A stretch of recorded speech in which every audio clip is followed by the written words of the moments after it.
Ano ba ang Ayan. nilalaman So, sa batas ng invasion of privacy? So, maganda siguro, Miss Yeng, ay sa konteksto ng Pilipinas, ilalatag natin yung ating mga batas. Kasi normally talaga, at National Privacy Commission na rin, isa sa mga advisory opinion nila, ang nagpaliwanag na, well, traditionally, yung expectations ng privacy, dumidepende yan dun sa customs, sa tradition, sa kinaugalian ng lipunan or society. But that was, way back. Ngayon kasi, ibabangga na natin siya doon sa ating legal landscape. Ano nga ba ang mga batas regarding privacy? Expectations of privacy, reasonable expectations of privacy, invasion of privacy. Unahin na natin yung lagi nating sinasabi, no? From the very start of every discourse, ang ating saligang batas po, no? Ang ating constitution. Ang ating saligang batas ba ay rumirespeto sa privacy ng mga individuals? Opo, no? In fact, meron tayong inviolability, no, in terms of privacy of communication and correspondence. So, kung tatanungin, tayo ba ay may karapatan sa privacy under our constitution, ang ating basic law? Yes, meron po tayong karapatan. Marami pa tayong ibang mga batas na nagpoprotekta sa ating karapatan sa privacy. Another law is yung Data Privacy Act. No, hindi tayo basta-basta pwedeng kuhanan ng personal information, sensitive information, at lalo yung privileged information at ito'y basta isa publiko nang wala tayong kaalam-alam, no? At yung kaninang nabanggit mo sa simula, Miss Yeng, ito ba'y may matatamaang batas pa kung sakaling ma-violate yung invasion, magkaroon ng invasion of privacy or ma-violate yung privacy? Meron tayong mga special penal laws na tulad ng cybercrime law, no? Na nakatapat doon sa ating criminal law, which is yung revised penal code, regarding yung mga krimen na gagawin mo in the online platform. For example, yung typical is libel, siniraan mo, nag-post ka ng defamatory remarks, at nag-akusa ka ng offense na kinumit ng isang tao na hindi naman totoo, adultery, for example, concubinage, for example, at yan ay pinost mo for the sole purpose na siraan sila. Yan ay violation din. So, kung pag-uusapan natin, may karapatan ba tayo sa privacy? Opo, meron tayong karapatan sa privacy. At yan po ay protected ng mga batas na yan na nabanggit natin mula sa ating constitution, sa ligang batas, sa ating criminal laws, special penal laws, and revised penal code. Not to mention, kapag yan ay na-violate, meron. Nako, nag-freeze. Nag-freeze si Attorney Weng. Pero ito kasi, mga kapatid, yung nangyari kay doon sa itong CEO na ito at saka doon sa kanyang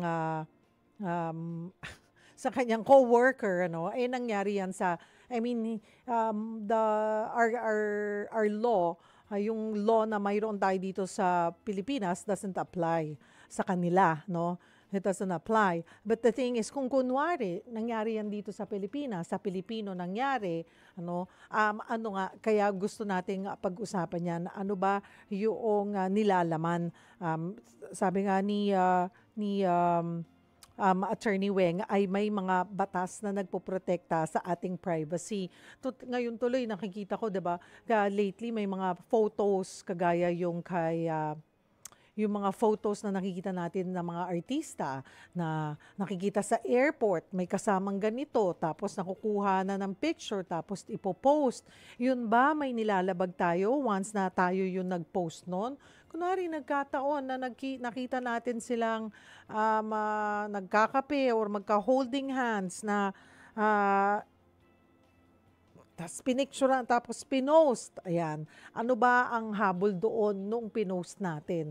Or kahit na hindi siya, pag-ibaba din ba kung ikaw ay personalidad over doon sa isang private citizen? So, yan ang gusto nating pag-usapan. Baka may gusto po kayong itanong, mayroon po kayong concern, ukol po sa pagkakaroon ng privacy, maari nyo pong i-post yan sa ating live stream or maari po kayong tumawag sa ating tanungan hotlines sa 8689-3289 or sa 8689-3290. Break lamang po tayo ng kaunti habang we're trying to reconnect with Attorney Weng na naka-out of the country. Sabi ko nga kanina, kasi itong couple na to, iba ang nationality nila eh. So parang i-consider natin kunwari lang na nangyari at Pilipino sila. Ayan, kasi iba yung batas nila sa batas natin, di ba? Tama, tama. Oo, okay. Opo, tama po yan, Miss Yeng. Tama-tama yan. No? Actually, sa lahat ng mga debate at mga Ayan, okay. So, we will try again. Subukan natin si Attorney Weng na nasa ibang bansa nga po. Siguro i-phone patch na lang natin kesa putol-putol tayo kasi sayang din yung oras natin. Very interesting kasi mga kapatid, 'di ba? Minsan ugali natin pag may nakita tayo, nakilala natin. Ayan, pipicturean natin whether personalidad sila or kakilala lang nila, kukunan natin ang picture. Kunwari nahuli natin na may kasamang iba. Ay, tapos i-forward natin sa ating kakilala or minsan ipopost pa natin. Yun, ano ba ang bina-violate natin na karapatan ng individual na yon or basta nung kinukunan natin na picture na yon, once we post it online or even share that particular photo sa mga kakilala natin sa group chat or sa kakilala. Attorney Weng? finally back. Ayan, oo. Phone na lang tayo, Ayan po. napuputol eh. Pasensya na po, Miss Opo, Yeng. ayun po. Ay, no, Sige po. pasensya na. Okay. Opo. So, ang nabanggit natin kanina, no, ang tanong ay meron ba tayong mga batas na nagpe-protekta sa ating mga Pilipino, assuming na si Andy, si Kristen, pati yung asawa ni Andy, no, si Inigo Andy ay Pilipino, si Megan, no? Mm-mm. So, ang sagot natin ay, opo, no, tayo ay protektado ng napakaraming batas. Simulan na natin ang saligang batas na nabanggit na paliwanag natin kanina bago po tayo maputol. Ano? Meron tayong mga criminal laws simula sa Revised Penal Code at sa mga special penal laws at yung Cybercrime Protection Act at yung ating Data Privacy Act. Meron pong cause of action kung sakaling ma-violate, magkaroon ng invasion of privacy under the civil code, no, yung ating danyos, no, kung sakaling magkamali ang isang tao at intentionally or negligently ay may pinakalat na mga sensitive, privileged information or even personal information at ito ay kumalat ng walang permiso mo. Mhm. So kanina po, ano bang natin kung ito ay nangyari, for example lang yung concert na yan, no, Miss Yeng, Public nangyari setting. yan sa Pilipinas. Mm. Oo, nangyari sa Pilipinas.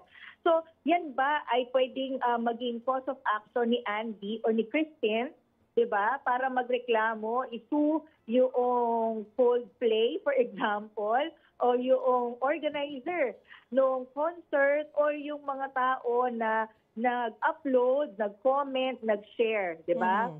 Kasi ano yan pwede nating i-trim down into three personalities, no, or actors. Yung una, yung Coldplay, 'di ba? Yung mismong performer, 'di ba? Kasi kung babalikan mo yung video, yung mismong singer, 'di ba? Sinabi ay habang umiikot yung camera, sinabi na, "Oh, look at these two," 'di ba? So, nung nagulat sila, na yung reaction ay bigla silang tumalikod, they're either having an affair, Or they're just turned out to be shy. true. Oo. Yes, or they're shy, di Oo. ba? So I think it added into the controversy kasi it turned out to be very, very apt, di ba? Very true. Accurate to the Yeah. point, di ba? Kasi, Oo. oo. Umabot Biruin na mo nga yung sa multiple punto na, choice. dumabot na nga sa punto yung mga usapan na, ano ba to, staged ba to, talaga bang, Yes. kumbaga, talagang, kumbaga, pwedeng sinasabi na, may alam, parang, di ba parang sabi, paid daw yung Oo. cameraman or something. Yes. Oo, di ba may Alam mga, mo, may mga oo. ganun na eh. Oo. Totoo, alam mo bang nagiging mas makulay ang talagang creativity, no? Dala na rin siguro sa mga K-drama at teleserye. May mga plot twist, may Oo. mga senaryo na ang white daw, alam na at sinasabwat, nakipag-conspire doon sa mga organizer doon sa Oo. nag-upload ng Oo. video at para talaga mabunyag in public at mapahiya itong dalawa, di ba? Mhm, mhm, Meron namang mhm. iba na may nagdihinuha na pwedeng yung mismong si Christine, for example, gusto na niyang ma-declare, di ba? At siya rin naman ang pwedeng potential na nagdikalat niyan. So ngayon ang tanong, against dun sa performer, meron nga ba, kung ito sa bar exam, o kaya dun sa mga netizens natin, no? May pa-multiple choice tayo. Sa tingin natin, pwede ba? Siguro kung titingnan natin yung plain and simple na nangyari, siyempre, ibang tanong yung pwede bang mag-file. Sige, pwedeng mag-file kung gusto mo mag-file. Ang tanong, magpo-prosper ba? May cause of action ba na pwedeng umakyat doon sa korte? Oo. At ang opinion ko, wala. Diba? Kung everything else, diba, ay constant, wala namang kinalaman at wala ring ebidensya na concrete na pwedeng ma-authenticate, ma-identify at ma-corroborate in court, ay walang kinalaman yung performer. Diba? Nagkataon na nag-coincide yung very candid and dapat yun ay may sense of humor lang naman yun na comment doon sa talaga nangyayari pala. Naganap na meron pala talagang affair na nangyari sa dalawa, no, na na-capture nung kiss cam. Okay, doon naman sa organizer, Ms. Yeng, sa organizer. So, meron ba silang liability kung sa Pilipinas halimbawa nangyari? Usually, aside from the fact na meron pa ring ina-admit na decreased expectations of privacy, even ng NPC advisories, no? At kahit doon sa ating mga elements of the offenses na maaari nating isampa, halimbawa, kung yan ay Data Privacy Act or yung mga cyber libel, no? Ay masasabi natin, no, na una public, di ba? Ito ay dinaluhan ng libo-libo, hindi lang hundreds, libo-libong mga tao na doon ay nag-e-enjoy at isa pang parte ng custom ng isang concert ay ano yon, tulad nung nabanggit natin na sa mga basketball, Kiss sa cam. PBA, NBA, Oo. umiikot na. Yes. So, kung meron ng ganyan, aside from custom, usually kasama sa ticket, sa mga fine print, or may mga nakalagay dyan na sign na pwedeng anytime, no, umikot ang camera, you may be, caught off guard, pero may mga kiss cam din, halimbawa, ganyan, no. Kumbaga para yung, by Google form, for example, na finifill upan, or mga application form, na may mga fine prints, or may data privacy statement kasi na required ngayon, yan ay maaaring nakalagay doon. You are deemed to have waived your right to privacy already. Kasi just like any other right, pwede namang ma-waive, Ms. Yeng, ang right to privacy. Lalo na kung ganyan ang mga circumstances. Okay. Ang third, personality is yung nag-upload. Okay, eto na.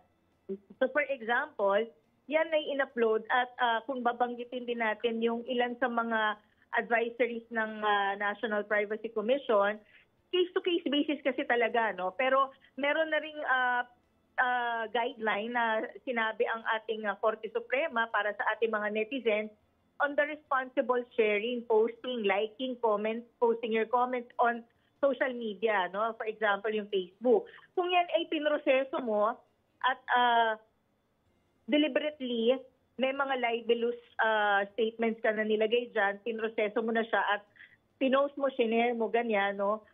May risk, no? May risk. Pero again, depende sa circumstances kung ikaw ba ay mapapatunayan na nag-violate ng mga elemento ng cybercrime, for example, cyber libel, or violation, invasion ng privacy under the Data Privacy Act. So, siguro ang guide na lang na ating tatandaan, babalikan natin yung principles, no, ng data privacy sa atin at sa Pilipinas, no?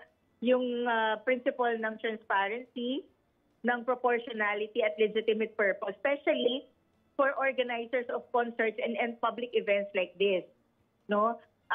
na kung halimbawang magpoproseso ng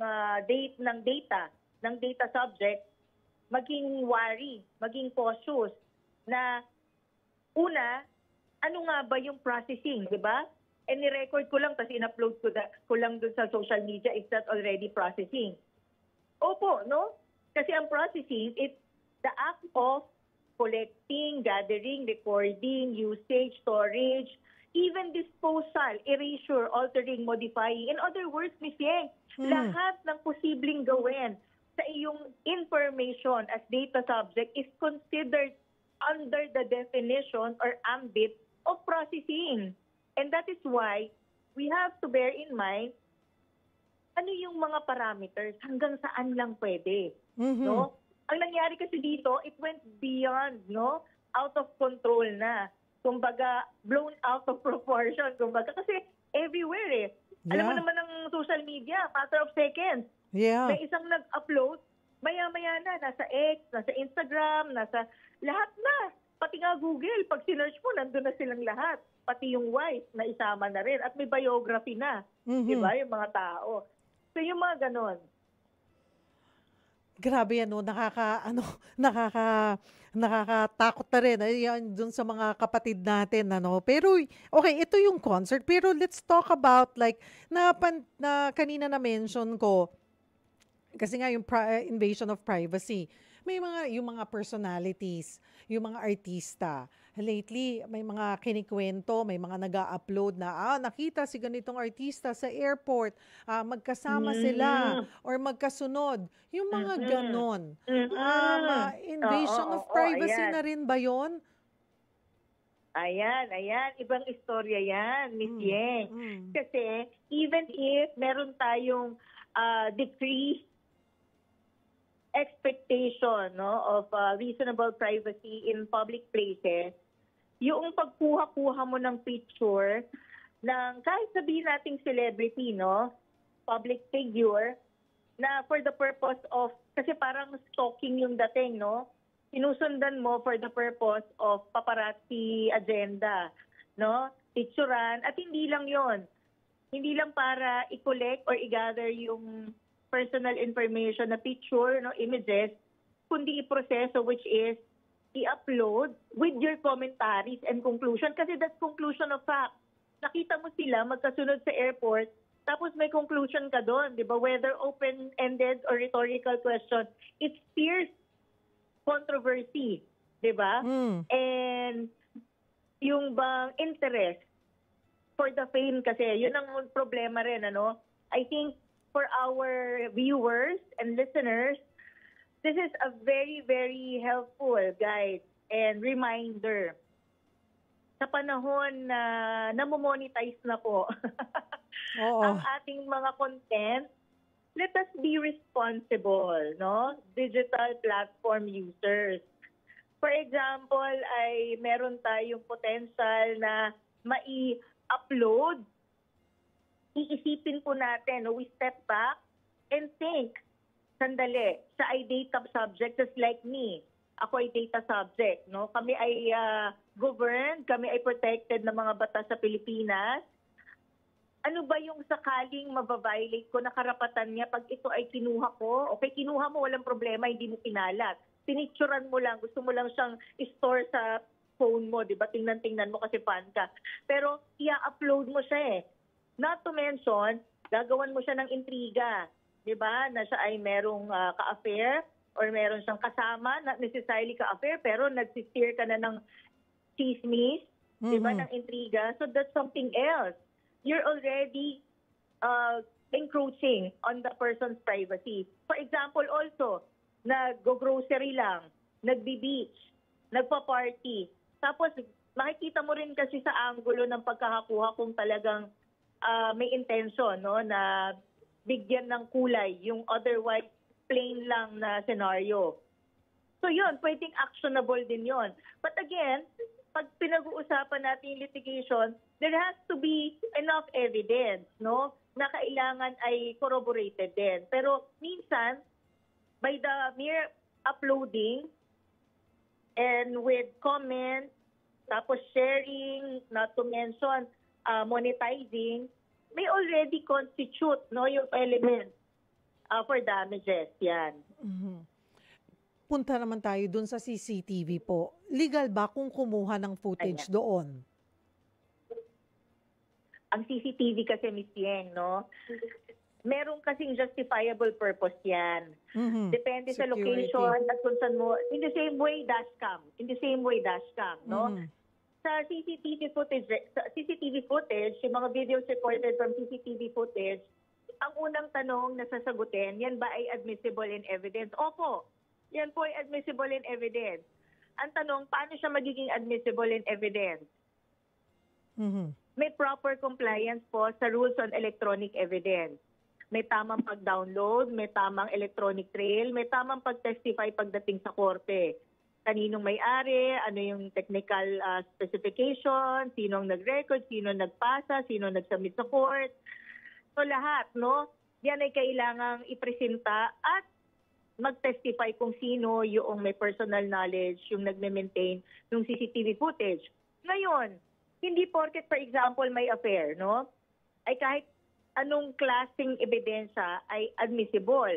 Kasi kahit yung mga engaged in affair or for example,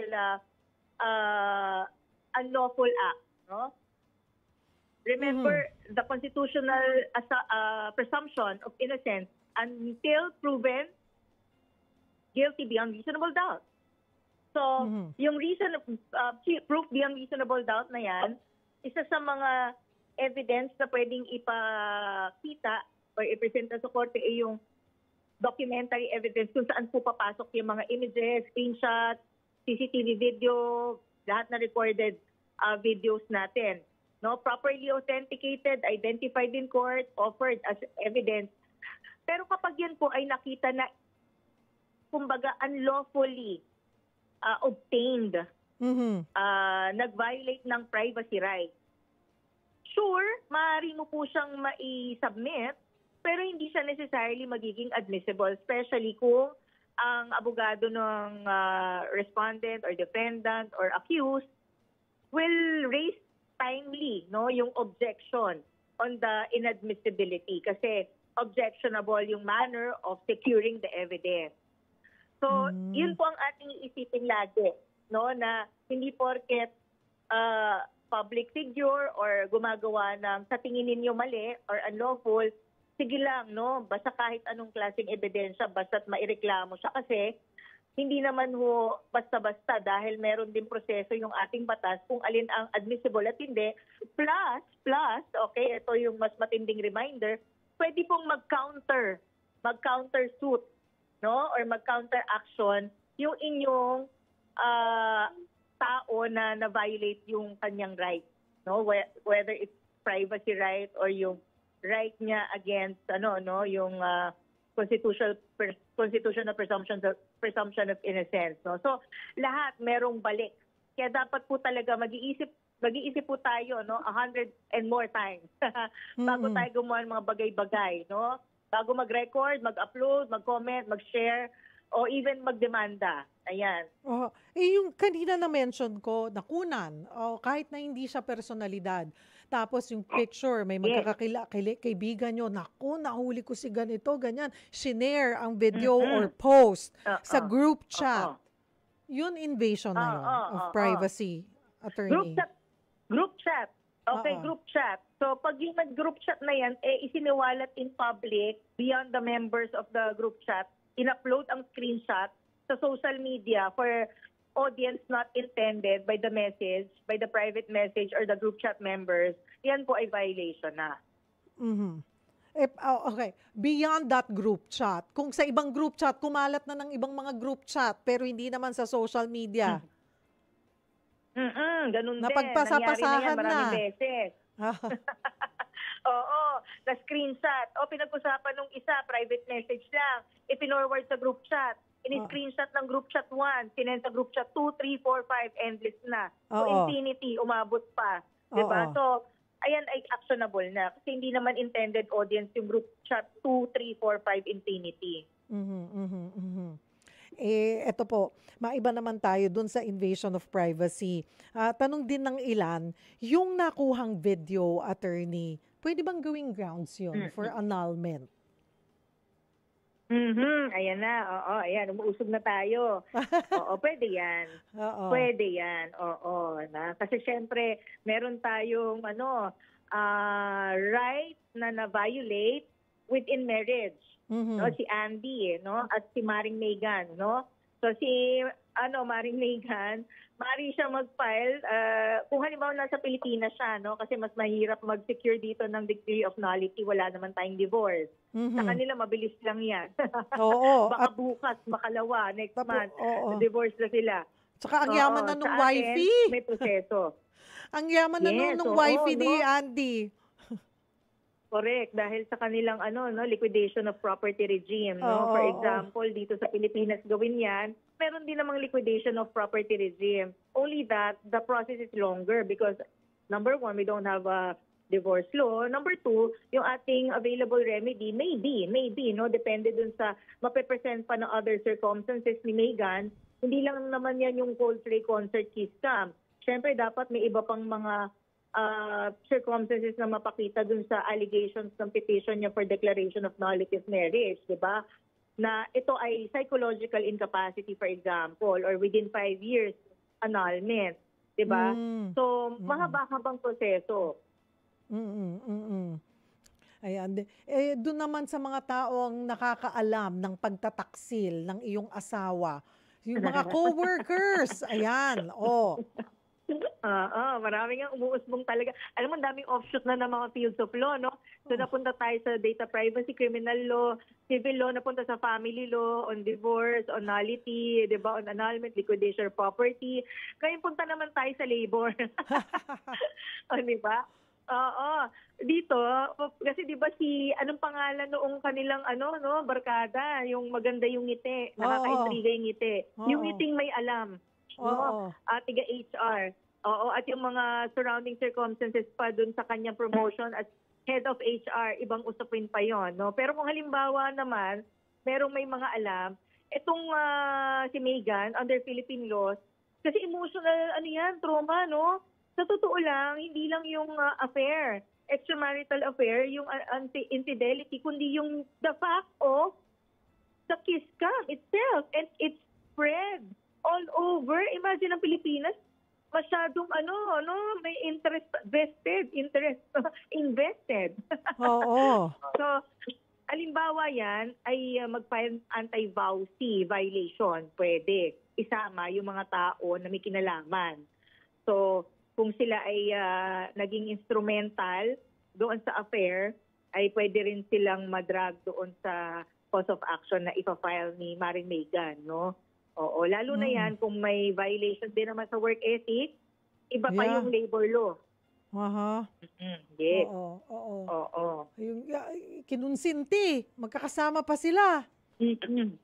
Yes, kasi it has a lot to do with the work culture, ethics, and of course, kung merong pang mga arbitrariness at unfairness that occurred in the workplace, for example, yung favoring treatment for promotion because may possibility of disclosure of what the nominee knows. No? Siya yung na-promote para lang to keep the secret, to keep it discreet. O may problema doon, di ba? Oo. Okay. Attorney, Unfair ito. labor practices pa yan. Attorney, marami ng comments yung ating mga netizen pero baka may masagot ka kasi. Basahin ko lamang muna. Sige No? po. Si Gina Vergara, may nabasa po akong tanong. Mag-asawa sila, naiwan ni Mister na naka-open yung FB account niya. Natuklasan niya na nag-cheat pala si Mister. Ngayon, ang sabi ni Mister, kakasuhan niya si Mrs. ng data privacy. Pwede ba yun sa mag-asawa? Parang hindi ba Bakit? dapat po na si Mrs. ang magreklamo dahil sa cheating? Tanong lang po. Di ba? Yan ang sabi ko sa iyo, Miss Yeng. Lahat pwedeng magsampa ng kaso, pero ang tanong ay, yan ba ay magpo-prosper? Okay, so si Mister, bakit siya magpa-file ng kaso? Kasi meron siyang expectations of privacy. And nasa loob siya ng bahay, inopen niya, no? Or at least iniwan niyang naka-open, nakatiwangwang yung kanyang cellphone, which most likely will be the allegations in the defense of the wife in case na idemanda yung wife, 'di ba? So sa mga ganyan, medyo mahina yung iyong kaso for violation of data privacy, 'di ba? Oo, ngayon si Mrs. naman may nakuhang ganyang impormasyon, in-screenshot, in-upload sa social media, sinama o dinawit yung ibang mga tao or yung pinaghihinalaan na ka-affair sa ibang usapin naman niya, 'di ba? Lalo't kung mapatunayan hindi naman totoo. Pero doon naman tayo lilipat sa kanilang nullity of marriage, san ba ay, or vowsy, for example, if it resulted into mental distress, anxiety, psychological and mental, no, psychological abuse, emotional abuse, ay maaari din mag-file, no? At doon sa mapapatunayan na, for example, medical, yung testimony of a medical, yung practitioner, yung ating psychologist, mapatunayan na nag-suffer talaga ng emotional, psychological trauma, ay pwede siya, no, for vowsy. Which is also one of the allegations that may support the nullity of marriage, by the way. Opo. Si Sayana Bares, ma'am, yung mga customer ko sa Photoshop, pag pinost ko yung picture nila sa social media namin for marketing, kailangan din po ba ipaalam? Kailangan may written consent? Ay, dyan na po papasok yung requirement, no? Mandatory na meron data privacy statement. So, ang ating advice dun sa ating mga establishments at lalo yung mga nagre-require ng mga accomplishing of forms or uploading of photos, images from customers or clients, magbigay po tayo ng ganyang data privacy policy statement at bigyan niyo po sila ng set of forms na ititik nila if they wish to waive. Kasi, for example, si Andy at saka si Christine yung nagpa-photo booth, di ba? Oo. Tapos pinost mo lang kasi parang ito yung mga customers, di ba? Marami nagpapapicture dito. Tapos pinost mo. Wala ka namang kaalam-alam. Naku, doon pa pala nalaman. Yes, oo. Kasi baka unlawful processing. Kasi remember, they went there to take the photo for their own personal consumption. Whether they upload it in their social media account, it doesn't matter. But they paid for it, di ba? At yun ang purpose. Ikaw, not to mention, for commercial proprietary purposes pa yung pag-upload mo to promote your business, di ba? So, mas lalong kailangan mong humingi ng permiso. So, acknowledge, appreciated naman na nagpapaalam, but legally, to be safe, no, to avoid the legal repercussion, ay maglagay na lang po tayo ng ganyang data privacy policy statement at better maglagay kayo ng form para mag-fill up doon, 'di ba? Meron diyang name, ganyan, magkano babayaran, ano yung order nila, ilang pieces, anong background. Lagay niyo na doon, no? Pwedeng i-take if you wish to parang yung mga sa email, 'di ba? If you wish to subscribe sa newsletter, 'di ba, i-tick mo 'yon. And you have the option to unsubscribe. Siguro, attorney, ay kapos na po tayo sa oras panghuli. Paalalahanan po natin yung ating mga kapatid na mahilig kumuha ng pictures o videos sa pampublikong lugar tapos i-upload. Yan, oo. Maging maingat po tayo, lalo sa panahon na ang ating digital platform ay napaka-tempting, no? Maganda naman po ang ating social media platform kung ang purposes natin ay para sa ikabubuti. Maka-inspire, makapag-advocate, para sa mga bagay na hindi po tayo makapanira or maka-violate ng karapatan ng ibang tao. Basta ang laging tatandaan po natin, no, maging responsable po tayo na right holder. Alam natin tayo as data subject ay may karapatan, subalit mas maging maingat at responsable po tayong duty bearer. Yan.